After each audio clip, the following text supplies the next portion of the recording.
আপনাদের ভবিষ্যৎ উন্নতি কামনা করি এবং আপনাদের সুস্থতা কামনা করি। আমাদের সরকার যাতে আমাদের এই সংস্কারের কার্যক্রমগুলো সুস্থভাবে, সুন্দরভাবে, সুষ্ঠুভাবে সমাধান করে দেশকে যাতে আমাদের আকাঙ্ক্ষাগুলোকে পূরণের জায়গায় নিয়ে যায়, সেই আস্থা ব্যক্ত করে, সেই অঙ্গীকার, সেই অভিলাষ ব্যক্ত করে আমি আমার বক্তব্য শেষ করতে চাই। আপনার ধৈর্য সহকারে শুনবেন আমাদের নেতৃবৃন্দের বক্তব্য, বিশেষ করে আমাদের আজকে যে রাজনৈতিক ইস্তাহার অথবা রাজনৈতিক ঘোষণাপত্র যেটা আমাদের আছে, এটি ধৈর্য সহকারে শুনবেন। আমি ইতিমধ্যে অনুরোধ করব যে আমাদের প্রথম সারি, দ্বিতীয় সারিতে যে নেতৃবৃন্দ এসছেন তাদেরকে আমাদের ঘোষণাপত্রের একটা করে কপি হাতে হাতে দেওয়ার জন্য অনুরোধ করব। তো আপনাদের সবাইকে আবারও শুভেচ্ছা, অভিনন্দন জানিয়ে শেষ করছি। ধন্যবাদ আপনাদের সবাইকে। আমি এখন আমাদের যে আমাদের যে উপস্থাপিকা হালিমা পাপড়, তাকে অনুরোধ করবো যে আপনি অনুষ্ঠান পরিচালনা। ধন্যবাদ আপনাদের সবাই। ধন্যবাদ। সম্মানিত উপস্থিতি, আমাদের জনাব গোলাম মুর্তজা, চেয়ারম্যান এনটিপি, জনাব আব্দুল করিম, সাবেক মুখ্য সচিব, জনাব আহমেদ বাদল, মহাসচিব বিকল্পধারা বাংলাদেশ, জনাব আতাউল্লাহ, চেয়ারম্যান গণ আজাদি লীগ, জনাব ডক্টর রেজা কিবরিয়া, চেয়ারম্যান গণ অধিকার পরিষদ, জনাব মোবারক হোসেন, সুরা সদস্য কেন্দ্রীয় জামাতে ইসলাম বাংলাদেশ, জনাব মোহাম্মদ হেলাল উদ্দিন, সাধারণ সম্পাদক গণফোরাম একাংশ, জনাব আতাউর রহমান, প্রেসিডিয়াম সদস্য গণফোরাম, সিনিয়র অ্যাডভোকেট জনাব মহসিন রশিদ, সভাপতি বাংলাদেশ মুসলিম লীগ, মেজর জেনারেল আমজা আমির, প্রতিষ্ঠাতা নৈতিক সমাজ, লেফটেন্যান্ট জেনারেল অবসরপ্রাপ্ত নাজিম উদ্দিন, জনাব Abul Kashem Majumdar, chairman Bangladesh justice party, জনাব শাহ আহমেদ বাদল, অ্যাডভোকেট, মহাসচিব বিকল্পধারা বাংলাদেশ, ডক্টর আজিজুল্লাহ এম নুরুজ্জামান নূর, শহীদ আসাদের ভাই, প্রেসিডেন্ট শহীদ আসাদ ফাউন্ডেশন, অবসরপ্রাপ্ত রোজারিয়ান মোহাম্মদ রকুনুজ্জামান রোকন, জয়েন্ট সেক্রেটারি বাংলাদেশ খিলাফত আন্দোলন, মাওলানা আরিফ বিল্লাহ, দপ্তর সমন্বয়ক আমজনতার দল, কেন্দ্রীয় নির্বাহী পরিষদ সহ আগত সকল সম্মানিত অতিথিবৃন্দকে আমি স্বাগত জানাচ্ছি আজকের এই অনুষ্ঠানে। বিশ্বের দৃষ্টি এখন ছাত্র জনতার অভ্যুত্থান পরবর্তী বাংলাদেশের দিকে। এই এক নতুন সম্ভাবনার সূর্যোদয়। শুধুমাত্র সরকার পরিবর্তন অথবা একটি নিরপেক্ষ নির্বাচন আয়োজনের আকাঙ্ক্ষাই অভ্যুত্থানের একমাত্র লক্ষ্য হতে পারে না। বিপ্লবের প্রত্যাশায় ব্যাপক সংস্কারের মাধ্যমে নতুন রাষ্ট্রীয় বন্দোবস্ত কায়েম এবং রাষ্ট্রের রন্ধ্রে রন্ধ্রে লুকিয়ে থাকা ফ্যাসিবাদ এবং অনিয়ম নাশে ভুল ফোটানো গণতন্ত্র আবশ্যক হয়ে পড়েছে। বাংলাদেশের ইতিহাস সাক্ষ্য দেয়, প্রতিটি গণ অভ্যুত্থান, বিপ্লব ও আন্দোলনের পরে ওইসব সংগ্রামী চেতনায় নতুন নতুন রাজনৈতিক দলের অভ্যুদয় ঘটে। যেহেতু রাষ্ট্র সাজবে ৭১ ও ২৪-এর গণজাগরণের চেতনায়, সেই আঙ্গিকে নতুন দলের আবির্ভাব অনিবার্য।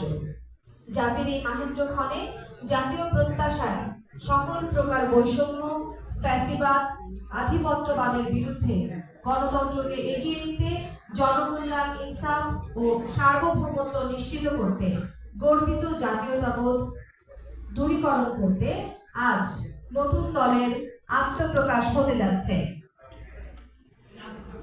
আমরা এই আত্মপ্রকাশ অনুষ্ঠানটি শুরু করব পবিত্র কোরআন থেকে তিলাওয়াতের মাধ্যমে।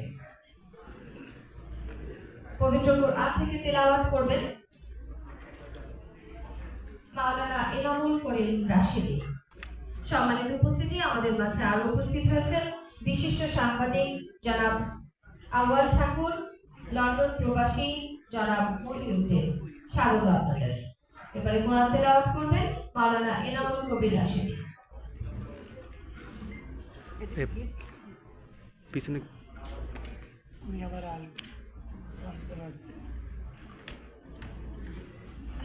أعوذ بالله من الشيطان الرجيم.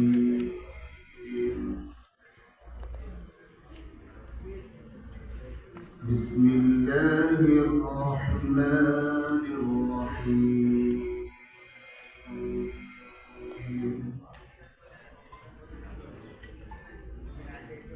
يا أيها الذين آمنوا اتقوا الله.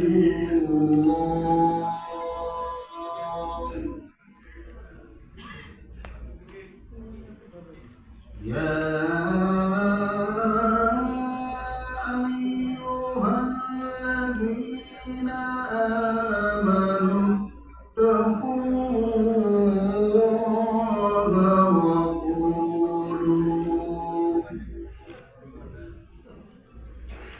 وقولوا قولا سديدا. পিছনে লাইভ চলতেছে। يصلح لكم أعمالكم ويغفر لكم ذنوبكم ومن يطع الله ورسوله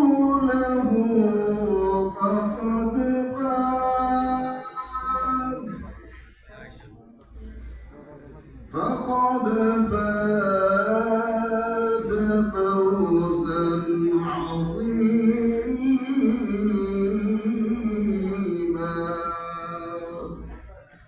صدق الله العظيم. ارشاد হচ্ছে, হে মুমিনগণ, আল্লাহকে ভয় করো, সঠিক সময়ে সঠিক সত্য ইনসাফের কথা বলো। হে মুমিনগণ, যদি বলতে পারো তাহলে আল্লাহ তোমাদের সকল কাজকে ত্রুটি মুক্ত করে দিবেন এবং তোমাদের গুনাহসমূহকে ক্ষমা করে দিবেন।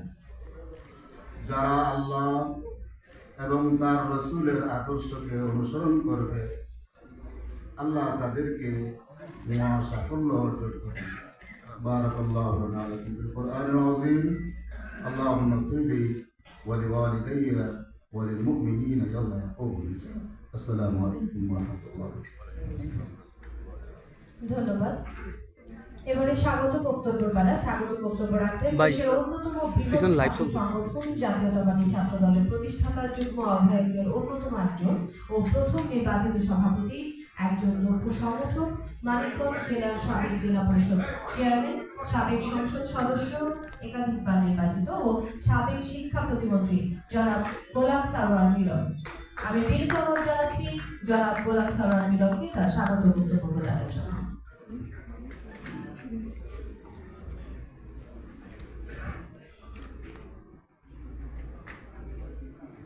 বিসমিল্লাহির রহমানির রহিম।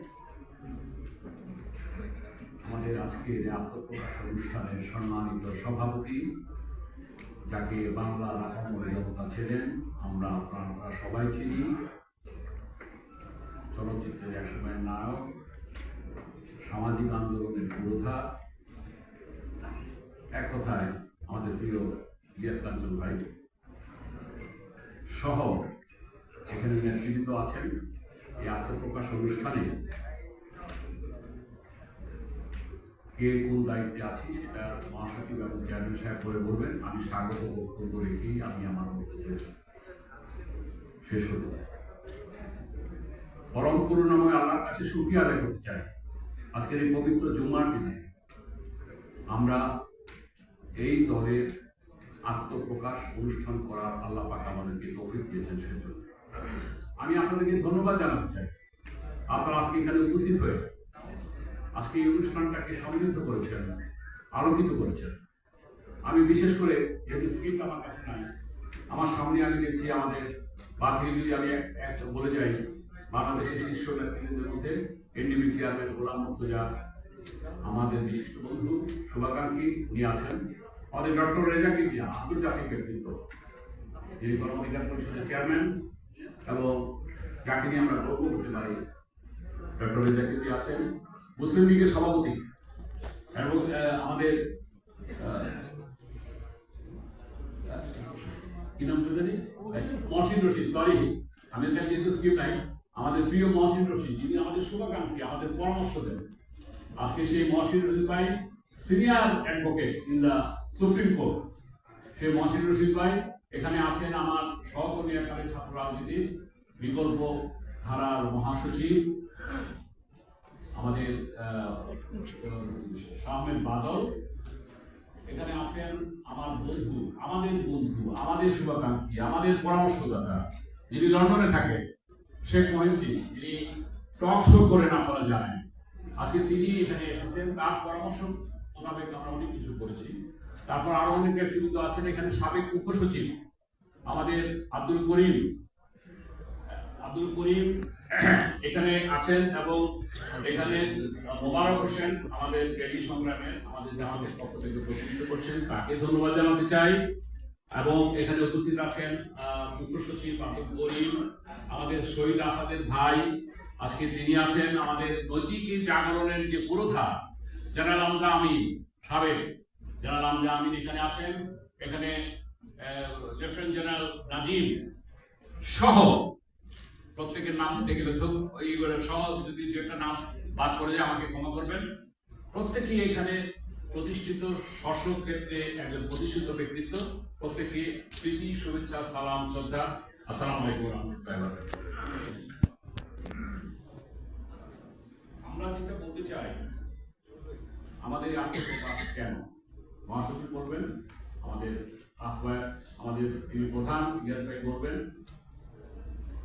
আমরা ৭১ সনে এ দেশকে আমরা স্বাধীন করেছি, তার পূর্বে আরো ইতিহাস আছে, সেটা মহাসচিবের ঘোষণাতে আসবে। ৪৭-এর মধ্য দিয়ে আমরা দেশটাকে আমরা স্বাধীন করেছিলাম, তারপর ৭১। আমরা তাই এই পর্যায়ে বলি ধারাবাহিকতা। ৭১-এর মুক্তিযুদ্ধের অঙ্গীকার, কি অঙ্গীকার ছিল? যে সাম্য, মর্যাদা, সামাজিক মর্যাদা এবং সামাজিক ন্যায় বিচার, এই অঙ্গীকার বাস্তবায়ন আমরা 14 বছরে আমরা যারা রাজনীতি করি আমরা বাস্তবায়ন করতে পারি। গণতন্ত্রকে প্রাতিষ্ঠানিক রূপ দিতে পারে নাই, সেই দায়বোধ থেকে একজন রাজনৈতিক কর্মী হিসাবে আজকে সেটাকে স্বীকার করে নিই।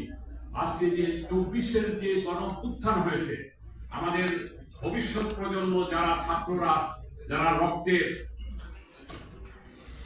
বলিদান দিয়ে দেশকে যে আকাঙ্ক্ষা তৈরি হয়েছে, আমরা ৭১-এর মুক্তিযুদ্ধের চেতনা, অঙ্গীকার এবং 24-এর আকাঙ্ক্ষার সমন্বয়ে আগামী দিনের বাংলাদেশের পথ চলার একটি আমরা বক্তব্য একটা দেব, যেটা আমাদের মহাসচিব জনাব শওকত মাহমুদ তিনি বলবেন। আমি যেহেতু আপনাদেরকে স্বাগত এবং আপনাদেরকে ধন্যবাদ জন্য বলছি, আমি জাস্ট কয়েক মিনিটে আমাদের রাজনীতির একটি কথা বলি, আমার বক্তব্য শেষ করব। সেটা হচ্ছে যে আমরা একটি নতুন বাংলাদেশের স্বপ্ন দেখছি, আমরা একটি নতুন রাজনৈতিক সংস্কৃতিকে তৈরি করতে চাই, আমরা একটি নতুন রাজনৈতিক বন্দোবস্ত গড়ে তোলে হচ্ছে আমাদের লক্ষ্য। এই যে জনতা পার্টি বাংলাদেশ দেখছেন, আমাদের মূল বেসিক থিংটা হচ্ছে নৈতিকতা, সততা, সদিচ্ছা, মূল্যবোধে লালন করে আমরা দেশপ্রেমে উজ্জীবিত হয়ে আমাদের বাংলাদেশকে এগিয়ে নিতে চাই। তাই জুলাই সনদ ঘোষণার জন্য আমরাই প্রথম প্রেস ক্লাবে, সেদিন আমাদের শওকত মাহমুদ সহ অনেকে উপস্থিত ছিলেন, আমরা ছাত্রদের পক্ষে বলেছিলাম জুলাই সনদ অপরিহার্য। জুলাই সনদ ঘোষণার মধ্য দিয়ে আমরা ফ্যাসিবাদের বিচার চাই এবং সেই বিচারের পর ন্যূনতম সংস্কার এবং সুষ্ঠু নির্বাচন করে বাংলাদেশে গণতান্ত্রিক মূল্যবোধ গড়ে তোলাই হচ্ছে আমাদের জনতা পার্টির লক্ষ্য। সেই বক্তব্য আপনারা সামনে জানবেন। আমরা ইনসাফের বাংলাদেশ গড়ে তুলতে চাই। আমরা বাংলাদেশকে নিরাপদ রাখতে চাই। আমরা বাংলাদেশকে সেই নিরাপদ রাখার মধ্য দিয়ে আমরা আজকে যে সুস্থ রাজনৈতিক সংস্কৃতির অভাব, আমরা সহনশীলতা নেই, আমরা কাউকে সহ্য করতে পারি না, আমরা সেই সংস্কৃতিটাকে আমরা গড়ে তুলতে চাই। পরিশেষে বলবো, আন্তর্জাতিকভাবে আজকে একটা জাতীয় ঐক্য দরকার। এই স্বাধীনতার সময় ভারত আমাদেরকে সাহায্য করেছিল, কিন্তু আজকে জনগণ ভারতের বিরুদ্ধে কেন? এই প্রশ্ন আজকে জাগ্রত বিবেকের সচেতন অনুভূতি দিয়ে বিশ্লেষণ করতে হবে। কারণ তারা শুধু নিতেই জানে, তারা দিতে জানে না। তারা তাদের দালাগিরি আজকে দেশের জনগণ পছন্দ করে না। আমরা তাই আজকে এদেশে আমরা ভারতের সাথে চোখে চোখ রেখে কথা বলতে চাই। আমরা আত্মমর্যাদার সাথে থাকতে চাই। আমরা নিজেদেরকে আজকে ভবিষ্যতে অবশ্যই প্রতিবেশী হিসাবে আমরা আমাদের কথা বলবো, এই ব্যাপারে কোনো নেই। কিন্তু অতীতে যেভাবে বিগত 15টি বছর যেভাবে আমরা দেখেছি ভারতের কাছে নিজের অস্তিত্বকে মিলিয়ে দিয়ে স্বামী স্ত্রীর সম্পর্কের কথা পররাষ্ট্রমন্ত্রীর মুখ থেকে আমরা শুনেছি, এমন কথা আমাদের জাতিকে, আমাদের মুক্তিযুদ্ধের রক্তকে, আমাদের অতীতের শহীদের রক্তের বিনিময়ে যে অর্জিত যে স্বাধীনতা, তাকে ছোট করা হয়েছে, তাকে ম্লান করা হয়েছে। আমরা ধিক্কার জানাতে চাই। তাই আজকে মাথা উঁচু করে আমরা একটা বাংলাদেশী জাতীয়তাবাদের ভিত্তিতে আমরা ধর্মীয় মূল্যবোধকে লালন করে আগামী বাংলাদেশকে আমরা এগিয়ে নিয়ে যাব। এটাই হলো আমাদের মূল বক্তব্য। আমি যেহেতু আজকে বেশি বলার কথা না, কারণ স্বাগত বক্তব্যে আমরা আমাদের থিমটা বললাম। আপনারা আমাদের জন্য দোয়া করবেন, শুভকামনা করবেন। আমাদের সকল মানুষ যখন ঘোষণাপত্র পড়বে, ওইখানে আমাদের স্ক্রিপ্টটা দিবে, উনি পড়ার সময় দিবে। ওইখানে কারেকশন কপি আসতেছে, উপরের নামটা জনতা পার্টি বাংলাদেশ নামটা প্রিন্টিং দিচ্ছে, যে প্রিন্টিং করছে সে ভুল করেছে। আপনাদের কাছে আগে ক্ষমা সুন্দর চোখে চেয়ে নিচ্ছি। আপনারা সবাই ভালো থাকেন, সুস্থ থাকেন, আমাদের জন্য দোয়া করবেন।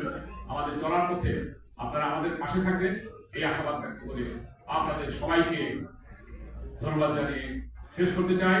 বাংলাদেশ জিন্দাবাদ, ইনসাফ জিন্দাবাদ। আমরা এখানে বলছি জনতা পার্টি বাংলাদেশ গৌরবপুরা ইনসাফের দেশ।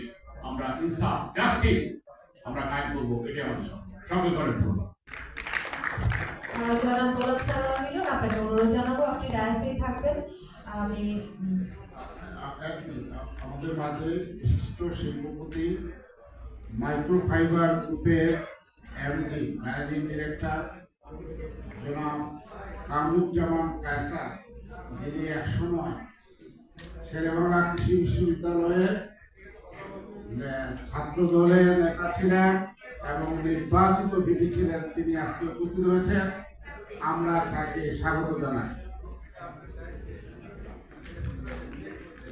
মঞ্চে উপস্থিত নেতৃবৃন্দ, জনতা পার্টিতে যারা আছেন, মঞ্চে উপস্থিত যারা আছেন এবং জনতা পার্টির সাথে যারা যুক্ত আছেন, সেই সকল নেতৃবৃন্দকে আমাদের সামনে পরিচয় করিয়ে দেবেন। সেই জন্য আমি অনুরোধ জানাচ্ছি সাবেক শিক্ষা প্রতিমন্ত্রী জনাব গোলাম সারোয়ার মিলনকে। মঞ্চে উপস্থিত সহ জনতা পার্টিতে যারা যুক্ত আছেন সেই সব নেতৃবৃন্দকে পরিচয় করিয়ে দেবেন সাবেক শিক্ষা প্রতিমন্ত্রী জনাব গোলাম সারোয়ার মিলন।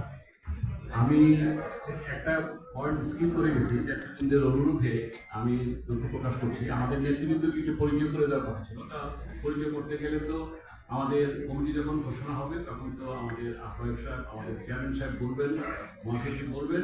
আমি শুধু বলবো, আমার বাম পাশে আপনারা দেখছেন যে কথা অ্যাড্রেস করেছি, আমাদের প্রিয়, আমি খুব সংক্ষেপে বলবো, যাকে বিশেষতার কোনো দরকার নেই, আমাদের প্রিয় ইয়াস কাঞ্চন, যিনি সামাজিক আন্দোলনে জড়িত ছিলেন। আজ থেকে উনি রাজনীতির পতাকা তুলেছেন লক্ষ্য মিশনকে বাস্তবায়নের জন্য। সেই ইয়াস কাঞ্চন আজকে উনি আমাদের পাশে আছেন। তার পাশে আছেন আমাদের শওকত মাহমুদ, যিনি বারবার আমাদের মিডিয়া ভাইরা আছেন এবং তাদের নেতা ছিলেন, সাধারণ সম্পাদক হিসাবে কয়েকবার নির্বাচিত এবং তিনি প্রেসিডেন্ট ছিলেন, তিনি বিএনপির কর্মকর্তা ছিলেন, ভাইস চেয়ারম্যান ছিলেন, উপদেষ্টা ছিলেন। যাই হোক, আমরা তাকে পেয়ে ধন্য, গর্বিত, সমৃদ্ধ। তারপরে আছেন আমাদের মেজর মুজিব, ওনাকে আপনারা অনেকেই জানেন না। স্বাধীনতার পর বাংলাদেশ সেনাবাহিনী মিলিটারি ইন্টেলিজেন্সের মানে মিলিটারি ইন্টেলিজেন্সের যিনি দায়িত্বে ছিলেন, ডাইরেক্টর ছিলেন, সেই মেজর মুজিব বাম পাশে বসে আছেন। তাকে আগে উনি কিংবদন্তি বলবো আমাদের এখনকার সেই স্বাধীনতার পর যে সরকার ছিল সেই সরকারের উনি পুরা ইন্টেলিজেন্স আর্মির পক্ষ থেকে এটা ছিলেন। তখনও সেইভাবে ডিজিএফআই এসআই জিনিসগুলি সেগুলি কিন্তু ওইভাবে গঠন হয়নি, যদিও পরে হয়েছে। তারপরে আছেন আমাদের ফারাহ মাহবুব, আপনারা তাকে চিনেন, একজন মহিষী নারী যিনি তার কর্মক্ষেত্রে যথেষ্ট উনি অবদান রেখেছেন। এবং এই ফারাহ মাহবুব হচ্ছেন ফারহাদ মাহবুব, যিনি আমাদের মাহবুবুর রহমান মাহবুব হোসেন, যার সাথে আমার রাজনীতি করার সুযোগ হয়েছিল, যিনি বিএনপির সিনিয়র উকিল ছিলেন, বিএনপির তিনি ভাইস চেয়ারম্যান ছিলেন। আজকে উনি শহীদ হয়েছেন। ওনার স্ত্রী ফারহাদ মাহবুব, উনি আজকে আমাদের সাথে আছেন। পদবী আমাদের চেয়ারম্যান সাহেব উনাদের সাথে আলোচনা করে কাকে কোন পদে রেখেছেন উনি ঘোষণা দেবেন, সেটা আমি আর বলছি না। তারপরে আছেন আমলা, সফল আমলা কর কমিশনার, উনি সফলতার সাথে দায়িত্ব পালন করেছেন আমাদের মোহাম্মদ আসাদুজ্জামান। তাকে আমি ধন্যবাদ দিতে চাই, তিনি অক্লান্ত পরিশ্রম করেছেন আমাদের এই সংগঠনের পিছনে। ডান দিক থেকে আমার পাশে যাকে দেখছেন বারবার নির্বাচিত একজন সংসদ সদস্য, আপনারা সবাই জানেন তিনি শ্রমিক নেতা শাহ মোহাম্মদ আবু জাফর, তাকে পরিচয় করে দিলাম। তারপরে আছেন আমাদের সকলের বন্ধু, যিনি ছাত্র নেতা ছিলেন, যিনি উপমন্ত্রী ছিলেন, যিনি রাষ্ট্রপতির উপদেষ্টা ছিলেন, চ্যান্সেলরের উপদেষ্টা ছিলেন, অনেক ক্রেডেনশিয়াল বলতে গেলে সময় লাগবে, সেই রফিকুল হক হাফিজ, তাকে পরিচয় করে দিলাম। তারপরে আছেন আমাদের এই বাংলাদেশের চিকিৎসা জগতে একজন উজ্জ্বল নক্ষত্র, বক্ষ আমাদের ইকবাল হাসান মাহমুদ, আপনারা সবাই টিভিতে তার টকশো দেখেন। সুতরাং ইকবাল হাসান মাহমুদ সাহেব আছেন। তারপরে ভাই সামনে দিকে সরেন, আমার সাথে বারবার ভাই পিছনে লাইভ চলতেছে, অতীতের সংসদে জাফর ক্যামেরা আছে পিছনে, যিনি আজকে সংসদ সদস্য। এখানে সংসদ সদস্য আমাদের মামুনুর রশিদ, তিনিও আছেন। কয়েকজন সংসদ সদস্য আছেন সাবেক, পিছন থেকে যদি আমি বলি, আমাদের এই 35 আন্দোলনের ইয়াং, আমাদের এইটা কিন্তু নবীন এবং প্রবীণের সংগঠন। প্রবীণদের মধ্য থেকে আমাদের আমিন আল রাজু, আমি তাকে পরিচয় করে দিই, আলামিন রাজু আমার ছোটখাটো বন্ধুকে চেনেন, যেহেতু আমি স্ক্রিপ্ট দেখে পড়ছি না, আমি আমার উপস্থিতি থেকে বলছি। তারপরে আছেন আমাদের সোহেল, নুরুল কাদের সোহেল, যে এমপি না হলেও সে এমপি নির্বাচন করে তার এলাকায় একজন বিশিষ্ট নেতা, যিনি আমাদের সংগঠনের জন্য যথেষ্ট কাজ করেছেন, সোহেল। তারপরে আছেন অ্যাডভোকেট শিউলি, ঠিক তেমনি ভাবে। তারপরে আছেন আমাদের আরেকজন বন্ধু, হাইকোর্টের সুপ্রিম কোর্টের সিনিয়র অ্যাডভোকেট ওয়ালিউর রহমান, কি বলছি, সেই অ্যাডভোকেট ওয়ালিউর রহমান। তারপর আছেন অ্যাডভোকেট আব্দুল্লাহ, তিনিও সিনিয়র সাংবাদিক, হ্যাঁ উনি সিনিয়র আইনজীবী অ্যাডভোকেট আব্দুল্লাহ। তারপরে কি আছেন, তারপরে আছেন রেহানা সালাম, যিনি নারী নেত্রী, তাকে সবাই ছিলেন। রেহানা সালাম, উনি আমাদের কোন পদে আছেন, চেয়ারম্যান করবেন। তারপরে আছেন অ্যাডভোকেট রাজা, অত্যন্ত দক্ষ একজন আইনজ্ঞ আইনজীবী। তো এইটা মিনিমাম একটা পরিচয় দিলাম। যাই হোক, আমার মনে হয় যে আমাদের থেকে সম্পর্কে উনি ঘোষণা দিবেন কে কোন পদে আছে। সকলকে ধন্যবাদ। জি ধন্যবাদ জনাব গোলাম সারোয়ার মিলনকে সবাইকে পরিচয় করিয়ে দেওয়ার জন্য। জুলাই গণ অভ্যুত্থান, ছাত্র জনতার গণ অভ্যুত্থান, সেই অভ্যুত্থানে আমরা পেয়েছি নতুন একটি বাংলাদেশ। নতুন বাংলাদেশের যারা সৈনিক, তাদের মধ্য থেকে কথা শুনবো। নতুন দলকে স্বাগত জানিয়ে বৈষম্য বিরোধী ছাত্র আন্দোলনে আহত একজন বক্তব্য রাখবেন। এবারে কথা বলবেন জনাব ওয়াহেদ, তিনি 18 জুলাই রামপুরাতে চোখে রাবার বুলেটে আহত হয়েছেন। কথা বলবেন জনাব ওয়াহেদ।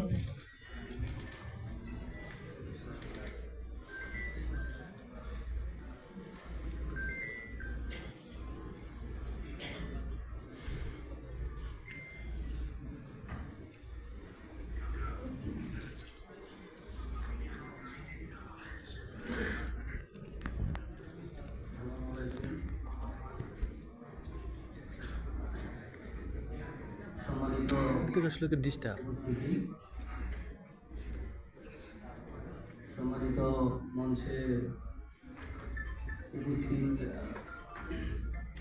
সম্মানিত ব্যক্তিবর্গ এবং রাজনীতিবিদ সবাইকে আমার পক্ষ থেকে সালাম এবং আপনাদের সবাইকে সকালের শুভেচ্ছা।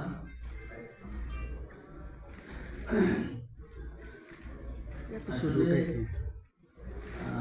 বক্তৃতা দেওয়ার মতো ওইরকম যোগ্যতা অর্জন করিনি এখনো। তো আমার নাম ওয়াহিদ, আমার হোম জেলা টাঙ্গাইল। আমি রামপুরাতে থাকি, গ্রাজুয়েশন কমপ্লিট করেছি 2 বছর আগে।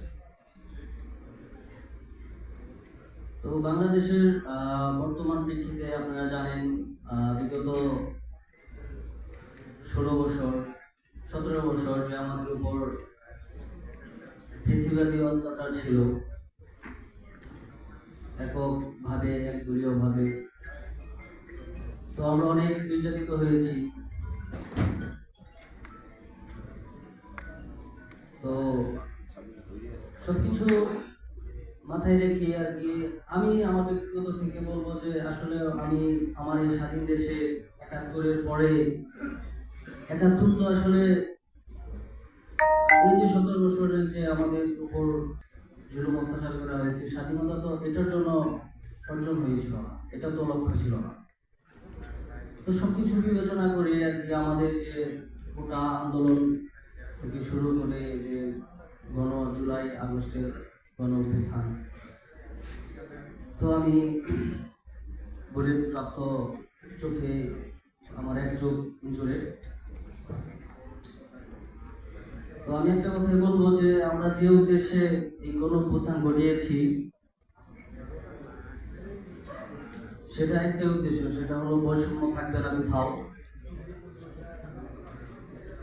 এবং বাংলাদেশে অনেক রাজনীতি দল আছে, আমি একটা জিনিস বলবো সেটা হলো যে আপনারা যে দল ক্ষমতায় আসেন যাই কিছু করেন, আমাদের জন্য আমাদের সমানভাবে অধিকার ভাবে সবাই এই সোনার বাংলাদেশকে করতে পারি, কোনো দুর্নীতির জন্য না থাকে। আমাদের অভ্যুত্থানের এটাই উদ্দেশ্য ছিল, এটাই থাকবে। আর আমাদের গণ অভ্যুত্থান কিন্তু শুধু নির্বাচনের জন্য আমরা অভ্যুত্থান ঘটাইনি, আত্মত্যাগ করিনি। অনেক শহীদ হয়েছে, অনেক আহত হয়েছে। তো সবার পক্ষ থেকে আমি দোয়া চাই আপনাদের কাছে, আমরা যেন সবাই সুস্থ হই, আর যারা শহীদ হয়েছে আল্লাহ যেন তাদেরকে মৃত্যু নসিব করেন। তো আজকের এই আত্মপ্রকাশের নতুন দল আমাদের বাংলাদেশে আসতেছে, তো শুভকামনা এবং স্বাগত জানাই এই দলটিকে। আমি চাই দেশকে এগিয়ে নেওয়ার জন্য এই দলটি অনেক ভূমিকা রাখবে। তো ধন্যবাদ, এই বলে আমার সংক্ষিপ্ত বক্তব্য শেষ। আসসালামু আলাইকুম। ধন্যবাদ জনাব ওয়াহিদ। এবারে নতুন দলকে স্বাগত জানিয়ে বৈষম্য বিরোধী আন্দোলনে নিহত পরিবারের একজন কথা বলবেন। আমি মঞ্চে আহ্বান জানাচ্ছি জনাব মোহাম্মদ মিঠুন হাসানকে। মিঠুন হাসান শহীদ কবির, যিনি মাওনা চৌরাস্তায় 5ই আগস্ট মারা গেছেন, তার দুলাভাই হন। মোহাম্মদ মিঠুন হাসানের শ্যালক শহীদ কবির মাওনা চৌরাস্তায় 5ই আগস্ট মারা গেছেন। কথা বলবেন জনাব মোহাম্মদ মিঠুন হাসান। এর আগে আমি একটু জানিয়ে দিচ্ছি আমাদের মাঝে উপস্থিত হয়েছেন বাবু, আপনাকে একটু অনুগ্রহপূর্বক মঞ্চে আসার জন্য অনুরোধ করছি।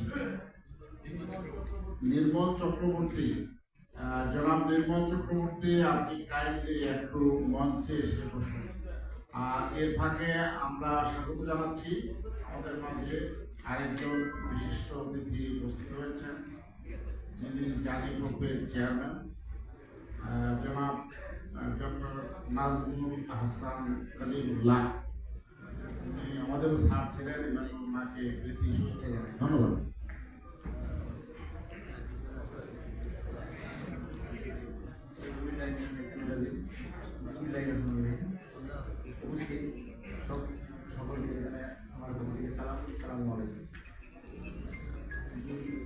আমরা যে জায়গায় আছি এখানে নতুন একটা দল গঠন হচ্ছে, সেটা আসলে আমি তো তেমন কথা বলতে পারি না,